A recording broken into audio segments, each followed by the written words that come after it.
Some PMI numbers out next week. We've got the John Lewis Christmas retail sales data, UK mortgage approvals data.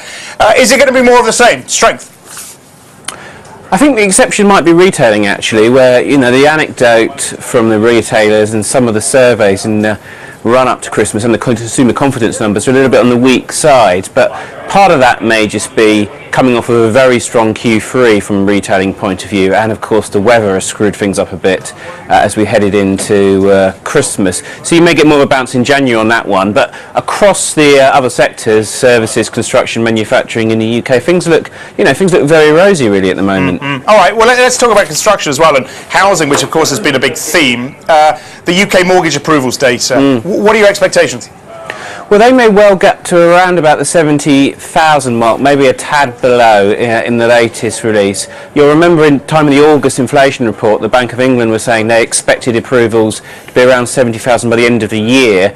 Well, they probably beat that by a couple of months, point of fact. So certainly the housing market has been a standout performer really last year and into this next one. What camp are you in as regards London? Is it a bubble?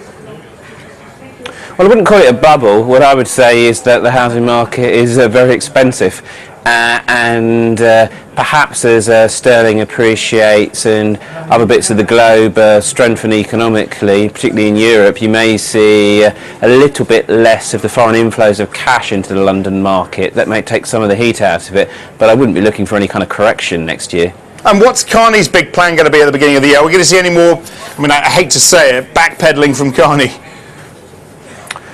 Well, I think what the bank has to do is give some serious thought to guidance beyond guidance, if you like. So even if we don't see a rate rise this year, which isn't our central case, we really would expect to see one in 2015.